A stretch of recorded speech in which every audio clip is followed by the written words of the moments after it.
Lime and lemons are one of my favorite. They have a very helpful benefits for my health. I incorporate them in my um, diet very often.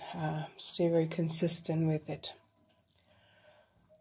What I want to talk about today is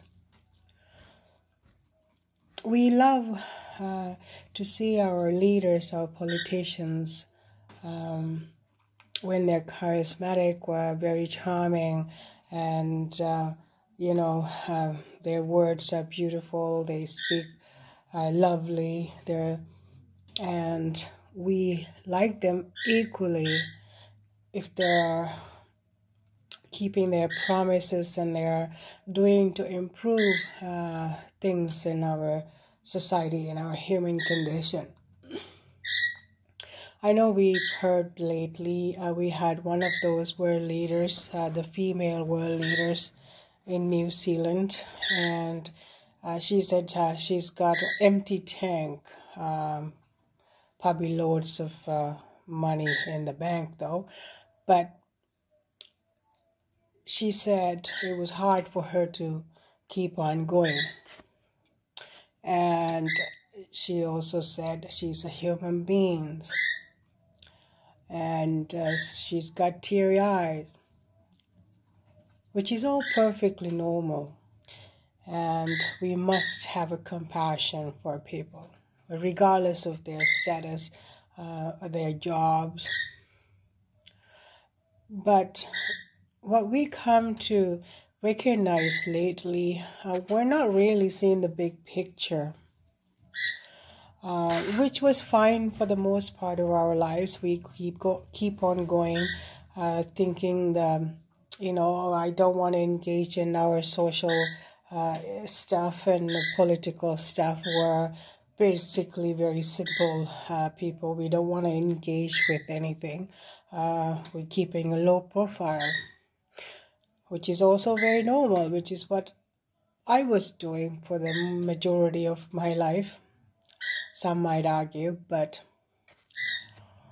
the thing is, when their decision making affects everyday normal people directly, then we have no choice but to get engaged and have a discussion and have an open mind, have a compassion, have a balanced point of view.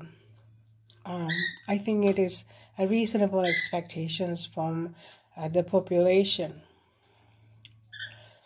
So we have taken a lot of opportunities, and when the political figures or the leaders in our society, all parts of the world, different countries, when they make mistakes or error of judgment or maybe not the best solution to problems, we like to have a little bit of compassion and look the other way. Well, it's just one more mistake. Well, where are you going to support the other guys? Or, it's always we had these two choices mostly.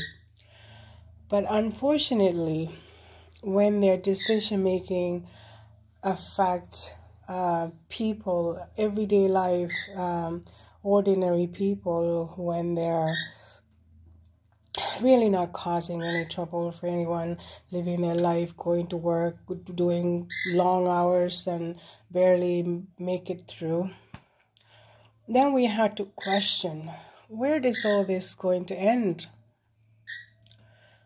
So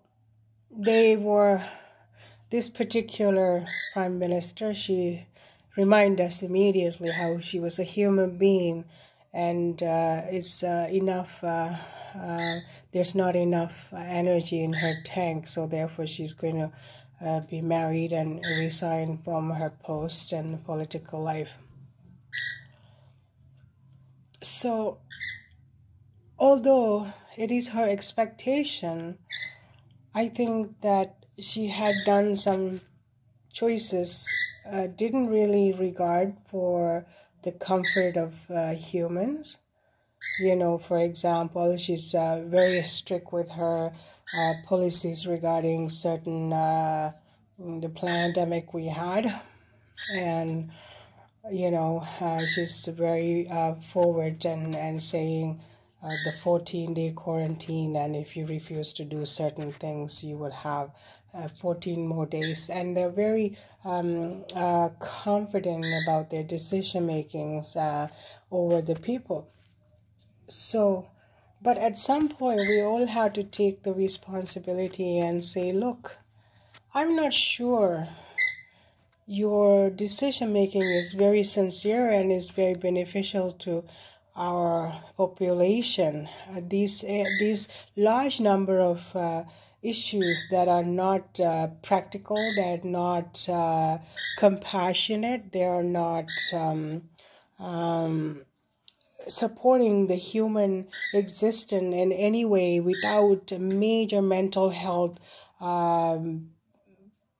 problems in the world, or it's extremely hard to comprehend.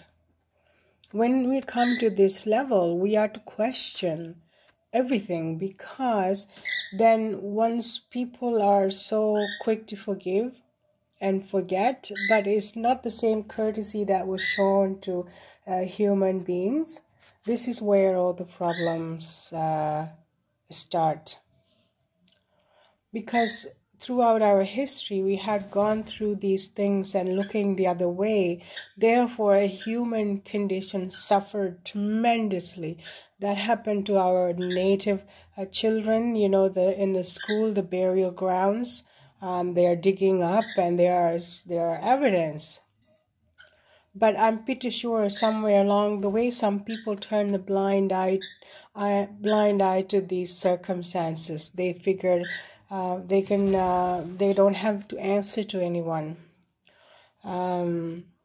So it is very problematic, and I think that it is time that we question, because we are giving and giving and we're giving, but we're not receiving equal amount of support from our leaders.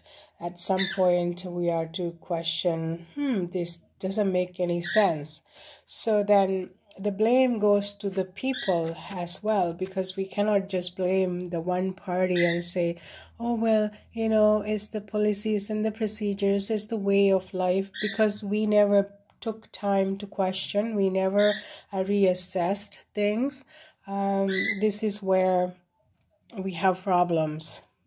And just take the responsibility and have these discussions, and at some point we're not able to move on without consequences for our action, especially if you do things to deceive and disrupt people, human beings in this world. And any government, any institution at this point shouldn't be operating without the compassion and the neutral position. Anything less would be inappropriate, because we are waking up, we're having these discussions, and people have awareness. But the forgiveness and it's a completely different story. It depends how much darkness associated with these circumstances.